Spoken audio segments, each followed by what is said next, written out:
என்னது 14 வருஷமாக நான் உங்களை அவமானப்படுத்திட்டு இருக்கிறேண்ணா? என்னது நான் உங்களை அவமானப்படுத்திட்டு இருக்கேண்ணா? சீமான் அவர்களே, நாங்கள் எதுக்கு உங்கள் ஆஃபீஸுக்கு வந்தோம் அப்படின்றதே உங்களுக்கு மறந்து போச்சா? எங்கள் அக்கா ஜெயபிரதாவோட குடும்பம் அந்த குழந்தைய தூக்கிட்டு போயிட்டாங்க அப்படின்ற அந்த பிரச்சனைக்கு தான் நான் உங்கள் வீட்டுக்கிட்ட வந்தோம். நீங்கள் அதை விட்டுட்டு அதில் எதுவுமே பண்ணி கொடுக்காம எங்களை பிடிச்சி வச்சுக்கிட்டு நல்லா குடும்பம் நடத்திட்டு அப்புறம் நீ காலவாரி விட்டுட்டு கேட்டால் வந்து எனக்கு அவங்க யாருன்னே தெரியாது, அவங்கள வந்து காங்கிரஸ்காரங்க கூட்டிகிட்டு வந்திருக்காங்க எனக்கு எதிராக அரசியல் பண்ணுறதுக்கு அப்படின்னு ஒரு பச்சை பொய்யை சொல்லி தமிழ்நாடு மக்களை எல்லாரையும் 14 வருஷமாக ஏமாற்றிட்டு வந்தீங்களே, அது யார் ஏமாத்துனது? 2023 என்கிட்ட ஒரு டீல் பேசிட்டு வரீங்க, திமுக வந்துருச்சு அதனால் இப்போ நீ எதுவும் பேசிடாத, சென்னை பக்கமே வந்துடாத, நான் உனக்கு மாதம் 50,000 ரூபாய் கொடுத்துட்றேன் அப்படின்னு டீல் பேசினது யார்? போட்டது யார்? மதராஸ் செல்வம். அவங்க கூட வந்த மதராஸ் செல்வம் அந்த நாய் இப்போ யூடியூப் ரூட்டஸுக்கு ஃபோன் போட்டு நான் 2 கோடி கொடுத்துருக்கேன் அப்படின்னு ஒரு அபாண்டமான பொய்யை சொல்லி எனக்கு மிரட்டுறான், அந்த 2 கோடியை திருப்பி கொடு அப்படின்னு சொல்லிட்டு. அதெல்லாம் உங்களுக்கு தெரியாதா? இது வரைக்கும் உங்களுக்கு எங்கேயாவது தைரியம் இருந்திருக்கா? ஆமாம், மதராஸ் செல்வம் பண்ண டார்ச்சருக்கு தான் வந்து அவங்க கம்ப்ளைண்ட் கொடுத்தாங்க அப்படின்னு சொல்லிட்டு அந்த ஆடியோ கிளிப் முதல் கொண்டு ப்ரெஸ் கிட்ட போலீஸ்கிட்ட கொடுத்து அவங்க எல்லாம் வச்சுருக்குறாங்க. உங்களுக்கு அசிங்கமாக இல்லையா? நீங்கள் பண்ண டார்ச்சருக்கு தான் நான் வந்து கம்ப்ளைண்ட் கொடுத்துருக்குறேன். அதை விட்டுட்டு திமுக கூட்டிகிட்டு வந்தாங்க, வீரலட்சுமி கூட்டிகிட்டு வந்தா, இனி யாரோ கூட்டிகிட்டு வந்தா அப்படின்னு இந்த அபாண்டமாக பொய் சொல்லிங்கன்னு மக்களை ஏமாத்திட்டுருக்கீங்க. அசிங்கமாக இல்லை உங்களுக்கு? வழக்கை வாபஸ் கொடுத்துட்டு போனேனே சரின்னு சும்மா வாயை மூடிட்டு இருந்தால் அது முடிஞ்சு போயிருக்கும். அதை விட்டுட்டு பழகிறதுக்கு இவ தான் காட்சாலான்னு என் பொண்டாட்டி கேட்டா அப்படின்னு சொல்லிட்டு நீங்கள் நக்கல் அடிக்கிறீங்க.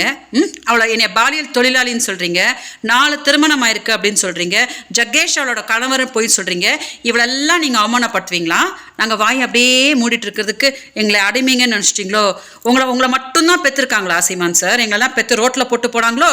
நீங்கள் என்ன வேணாலும் பேசலாம் அப்படின்னு சொல்லிட்டு சுப்ரீம் கோர்ட்டில் கேஸ் இருக்குது. ஓகேயா?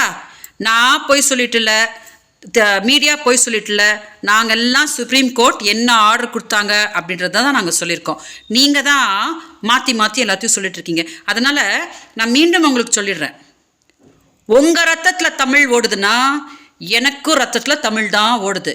14 வருஷம் போராடின எனக்கு இன்னொரு 14 வருஷம் உங்கள் கூட போராடுறதுக்கு பிரச்சனை ஒன்றுமே கிடையாது. ஆனால் என்ன பேசுகிறோம் ஏது பேசுகிறோம் அப்படின்னு யோசிச்சுட்டு பேசுங்க, சரியா? நீங்கள் பேசிட்டே இருப்பீங்க, நாங்கள் அப்படியே வாயை மூடிட்டே இருப்போம் அப்படின்றதுக்கு நாங்கள் உங்களுக்கு அடிமை கிடையாது. ஓகே? அதனால் பேசுகிறதுக்கு முன்னாடி நல்லா யோசிச்சுட்டு பேசுங்க.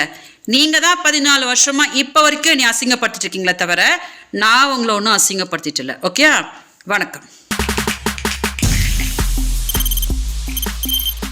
தவிர்க்க முடியாத தம்ப்நெயில்ஸ், கலக்கலான கண்டென்ட்ஸ், சினிமாவும் சீரியஸ் பிரச்சனைகளும், பல வருடங்கள் தளபதி இடைவெளி விஜய் கலகலப்பும் கைகலப்பும்.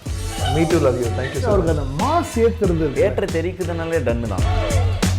பிரேக்கே இல்லாமல் பிரேக்கிங் நியூஸ் சொல்லும் தந்தி டிவி ஆப். இன்ஸ்டா தலைமுறை வரை இறங்கி அடிக்கும் தந்தி டிவியின் டிஜிட்டல் எக்ஸ்க்ளூசிவ். அது தண்ணிக்குள்ள போகும்போது ஹேங் ஆயிடுச்சு.